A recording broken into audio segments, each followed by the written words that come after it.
So, welcome to today's lecture, which is on another application area, and we are going to discuss about brain MR imaging and its application for medical image analysis. So, I am going to speak specifically on lesion segmentation within brain MRI, and the kind of lesion which we are looking down is from a particular disease which is called as multiple sclerosis.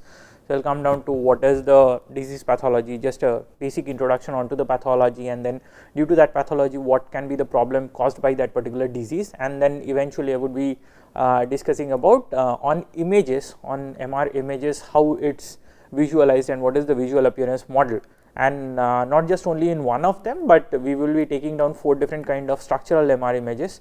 So, like you have already learnt in your MRI physics lectures about T1 and T2 weighted images being 2 different kinds of structural weighted images. We also have other kind of structural weighted images like proton density imaging or FLAIR. So, I will be coming down to those particular imaging modalities and just a brief introduction and what these multiple sclerosis locations on these lesions actually look like on multimodal images together.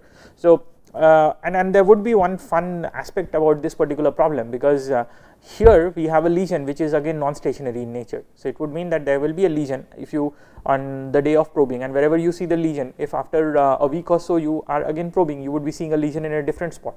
The only thing which will remain constant is if there is a lesion, then it should be visible somewhere else, but then location does not remain constant. So, it is sort of a moving around lesion over there, and then that has a quite a big clinical aspect implication as well. So, the way in this lecture is organized is I will be initially introducing you to the challenge. So, although I have told briefly about what this whole problem is around over there, but then how this was crafted as a challenge for medical image analysis in one of the conferences, and as part of the grand challenge is still going on. So, I will be speaking about that. Then enter into rationale as to what is the actual pathology as to how it behaves, and then what is the diagnostic significance associated with being able to do medical image analysis is what I would discuss in the rationale. Followed by that, I will be making you aware about the dataset and the sort of variabilities which exist in that dataset, including variations in the appearance models of these lesions and the dataset over there. So, this would be variations across modalities, it would be variations on the same person, but so it will be variation of the same person across different modalities, as well as the other side of variation is when you have the same modality, but different subjects being imaged over there, and all of them with a different grade of multiple sclerosis. So, following that I will be discussing about few of the state of art solutions which are proposed in the particular challenge paper which was released, and then on end note I will be ending it. So, this challenge is what is called as the 2015 longitudinal multiple sclerosis lesion segmentation challenge, and this was held at the International Symposium on Biomedical Imaging in New York in April of 2015. And if you look over here on this one, the winning team was actually from IIT Madras, and one of those few exceptional guys from India who make up to the Grand Challenges podium on these kind of contests, which is predominantly dominated by a lot of other developed universities, and we see quite a less participation as of coming from India. And the hope is that a lot of people who are taking these courses based out of India, you would also be getting more enthusiastically interested in going up and participating in these kind of challenges, which is going to boost up the whole field as such, domestically as well as on the international sphere together. So, with that, so that is just a bit of motivational ones, and then let us enter into what this whole thing is. So, on the rational side of it, generally what this comes down as a challenge is on the pathology. This kind of a multiple sclerosis as a disease is actually associated with damaging of or some sort of a damage caused down to the myelin sheath.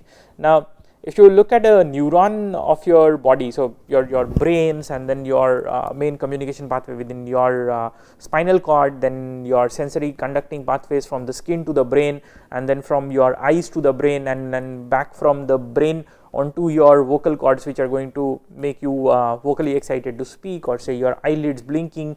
So, all of them are connected through some sort of communication channel within our body, and this communication channel within our body is what is made out of these fundamental units called as neurons.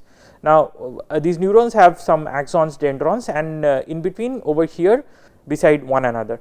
Now this multiple sclerosis is basically associated with a damage being caused down to these ones, and this is so the exact reason is still varied over there, but majorly it's a genetic disorder, and due to one of the genetic problems which gets carried down from generations to generation, it just happens out over there.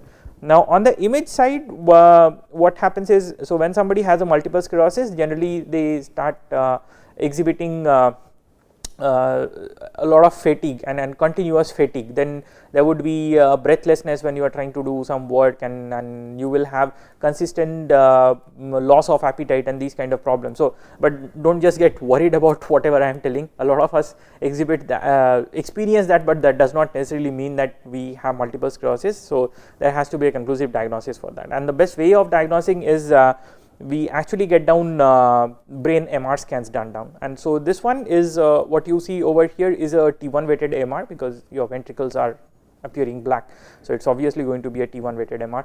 And on this particular T1 weighted MR, you would be seeing that at some spots, so somewhere over here, wherever this arrow keeps on coming down, so you would be seeing down additional bright spots coming down, and this one is basically of the same person who had some pre-symptoms of he being affected by a multiple sclerosis, and there were longitudinal scans taken down, which means that the person is coming down for the first time, you take one scan, then the person comes down after 6 months, you take another scan, then again after 6 months you take another scan. So every 6 months you keep on repeating, and you are looking at this whole study across time, which is what is also called as a longitudinal study. Now for this challenge, they had actually released out longitudinal data sets for all subjects, and that made it much more fun, because now you have a 3D data of the same person's brain who is affected over different periods of time, and we will be looking into how this was distributed, whether it was across 6 months or a year or a year and a half. So all of these things are there, and then interestingly you can actually try to localize how this multiple sclerosis lesion has been moving around in space, and that makes this quite a challenging and interesting problem. So if you look into this paper which was published, which is recently published in this 2017 itself, now on this one you would be seeing a lot of names. Now there were actually a lot of groups of people who were contributing to this one, multiple institutions who were doing, and together from all of them is who contributed to writing out this one single paper which got published out in Neuroscience. So it's about 23 or 24 pages roughly in length, and is quite detailed, starting from pathology to systematic data collection on a prospective scale, and then trying to design evaluation methodologies, and then how do you create a whole challenge over there, and then integrate multiple solutions from multiple parties who are contesting on the challenge in order to come down with a much consistent solution, then would be done by human observers. So they also provide a whole summary of the data set. Now if you look over here, they have the data set which is divided into training and testing, and they have testing data sets from two different centers, and that's why you have a test A set and a test B set. So on one thing, this would also be making it interesting, because you can now even look into domain adaptation problems over here. If I am training on one domain on one center's data, can I also try to look into other centers data with the same equivocal performance coming down. Now on that they have two different kind of distributions on the data set. One of them is called as RR, and this is basically collection of patients who already have a recurring history of multiple sclerosis, which means that when the first data was taken, it wasn't actually the first time the person was coming down to a clinic. So the person might have come down to a clinic earlier as well, and this person's, but the earlier data is not available for the challenge purposes. So it's an ongoing part, and you are just taking a small snapshot over there. And PP is basically all the patients who had come down over here for with the first time of an appearance of multiple sclerosis. Now so the training has 5 data sets, of which 4 of them are RR and 1 of them is PP, and they also have a distribution of male and female perfectly balanced out over there. Not exactly perfectly balanced, but you have both constituents of male and female. So what they have is basically in RR there is 1 male and 3 females, and in PP there are no males and there is 1 female who is over there. Now this other things over here, what they show is time points, which is basically and then you have the age. So these time points over here are basically in months. They try to specify as to after what interval were images taken. So the average over here is 4.4 months with a standard deviation of 0.55. That is because all subjects were not imaged on the longitudinal scale with a same kind of an interval. So everybody had a different interval across which they were imaged over there. So the average duration comes down to 4.4 months, and the mean age and standard deviation of the age of all the subjects who were imaged is also provided. Along with that, we also have a duration to the follow up, and this follow up is basically like after how many, so one, you had the first appearance over there for the patient, you take after a few months a group of snapshots, and then you see that this kind of a lesion keeps on rotating. So that is a significant proof that there is multiple sclerosis. Then you wait for a significant period of time, maybe another 4 months, 6 months or something, and then you take another. So that is what comes out as a follow up over there, and then you repeat this kind of a longitudinal scan again. So this follow up over there, typically it is about a year, which is over there for all of this. So you have the same thing for your testing cases as well given, and this gives you a very clear idea as to what was the way in which your timestamp data was distributed longitudinally. Now, given that we do understand about the importance on the data sets which we had studied in the earlier weeks, in the first week about systematic data collection for evaluation, I would be showing you about the visual appearance and their manifestations over there. Now, what they have is they basically have 4 different sequences of structural data collected. One of them is MPRAGE, then you have FLAIR, T2 and a proton density image over there. Now, the point was why these were selected is basically based on clinical acumen and practicing radiologists who are specialists on MR and specifically on neuroimaging. Based on their experiences of trying to locate down multiple sclerosis, they had suggested that these 4 modalities is what would be the best modalities to show down multiple sclerosis appearances. Now, on top of that, what they do is, since all of these 4 modalities are registered across each other, you have the same machine on which you are going to acquire all of them, and most likely it is basically one single acquisition of a raw k-space MR data, which is eventually processed down to create these 4 different modalities of imaging data. Now, since all of the slices and the whole volume is registered one across the other, so what you would typically have is that on all of them the same kind of a lesion would be visible at the same locations, but their visual appearances would be different. So somewhere it might be bright, somewhere it might be dark, somewhere the textures would also be different. So based on that, they have basically 2 different radiologists, they are called as raters. So we have the first rater and the second rater, and both of them were asked to manually delineate and mark where this lesion is present on a particular frame. Now, since all the frames are registered across each other, so given that you have this binary marking over there, you can take this one and extend across all the different modalities, and since you have the binary marking available on volume space on the 3D data, so you can take it consolidated together and then propagate it over the whole volume as well. On top of that, since it is the same person of whom you have longitudinal data, and on the longitudinal scale, which means that for every different timestamp where the data was acquired, you also have the markings or the ground truths available, and this creates a huge treasure trove for what you can work on. Now, from there we enter into evaluation metrics. So what they use is some of the standard metrics which we had already done, but except for one major thing, that this is extended onto the 3D space. So earlier what we had done on the matrix, they were all on 2D space when I was discussing it in systematic evaluation and validation. So we did learn about what are positives, what are negatives, what is a dice coefficient, what is a Hausdorff distance. So we have extensions to them on the 3D space, because when you have say a 2D space, you would be getting down a contour as a boundary of an object, but when you are on a 3D space, you would be getting a surface as a boundary of an object in a 3D space. So you would have to extend out and create down new kind of measures in order to find out how good is the boundary delineation for segmentation. So over here we see that one of the measures which they have used is called as dice. So it's the standard same dice coefficient over there, which is giving you just a like cardinality or the amount of overlap divided by the total amount, the sum of total volume over there, but it is no more area. Now you are going to count down voxels exactly on volume space, and then this mod of MR intersection MA is the rater, R is a rater and A is one of these algorithms which has given out the result. So you take a intersection of wherever in both of them the same voxel is marked over there, divided by the count of both the voxels, and there is a multiplier factor 2, which is the standard for dice, in order to make it balanced in a 0 to 1 range scale. So from there you have ASSD, which is absolute sum of squared differences. So what this does is that you try to find out from each voxel to the closest voxel over there from on the ground truth, and then find out what is the square of the difference coming down over there.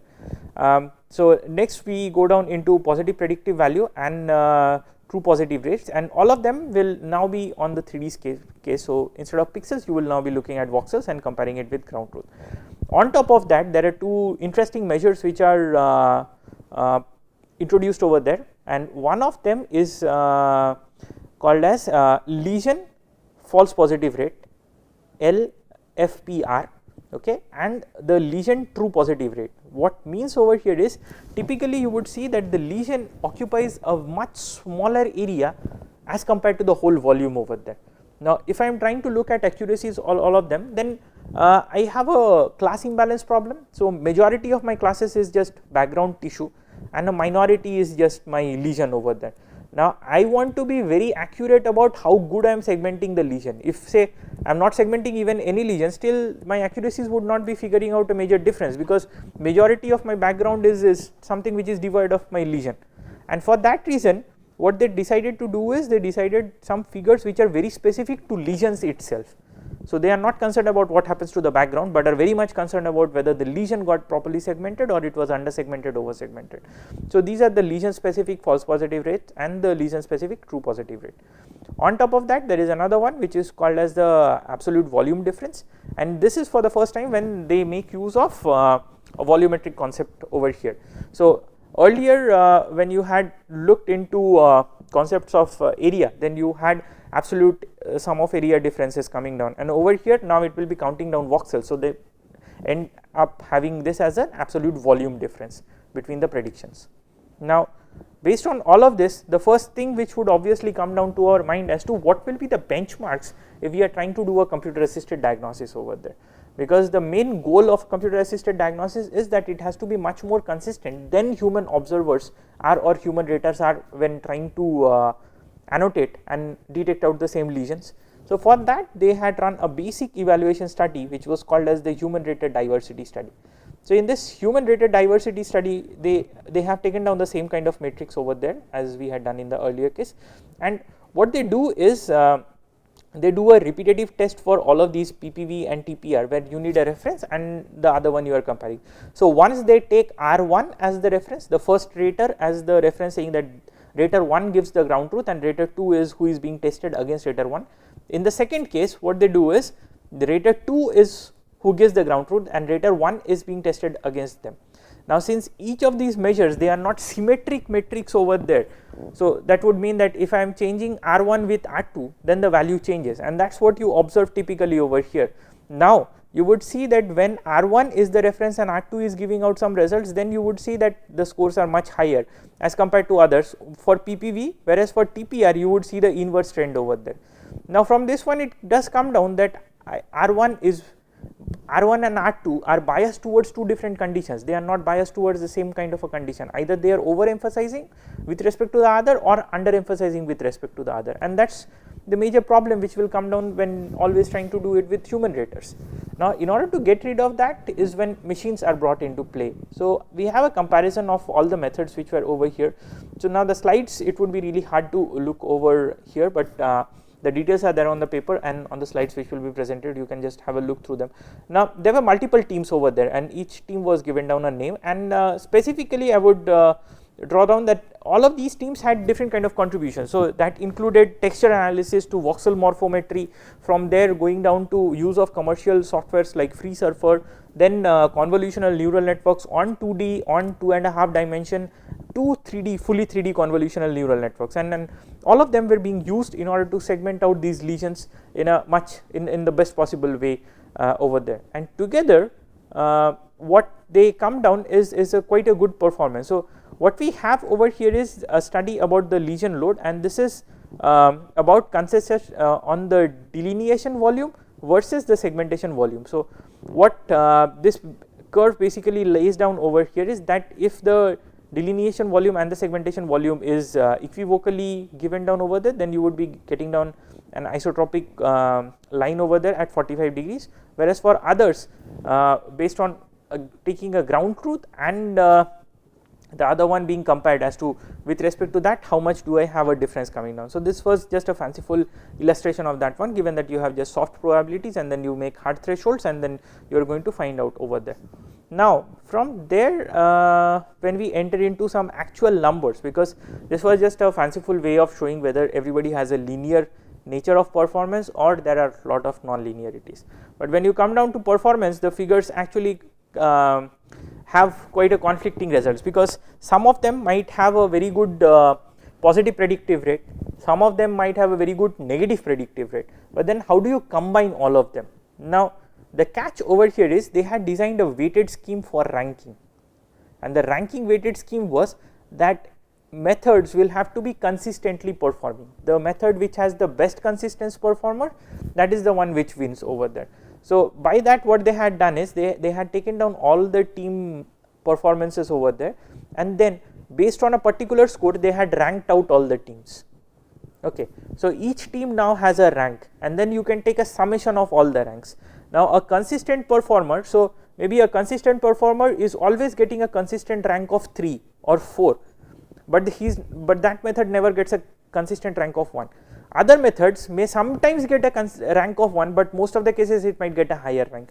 Now if you take down a total summation or say a multiplication of all of these ranks over there, then the one which is consistently performing on the higher side is the one which is going to get down the lowest sum or the least multiplication product over there, and this is the Q which they use in order to rank it out total. And what was found is that the contribution by this team at IIT Madras, who were using actually a convolutional neural network in order to do multiple sclerosis segmentation on volume. So it was a 3-dimensional CNN which was being used. So all of your kernels in your CNN which you have implemented till now, which were actually 2D kernels, now over here they become 3D kernels. And today's current state of the art tools, say we had done it with Torch, so you can actually implement these kind of 3D CNNs over there. So the command over there is actually volumetric spatial convolution, and you can easily implement a volumetric convolutional neural network on the 3-dimensional space over there.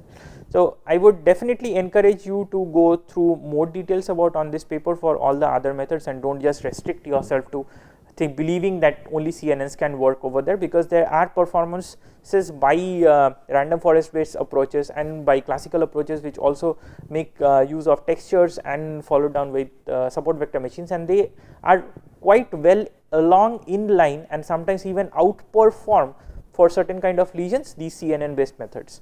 So with that, while we come to an end, I would just point you down to this particular paper which is now recently published out in NeuroImage as well. So do make a note of this particular paper which has much more details and about all the methods, and I believe you would be really interested to try them out as well. And do keep an eye on the upcoming challenges this year, and although multiple sclerosis is not there, but there are many more interesting ones which are present and still ongoing in the field of brain MR as well. So with that, thanks.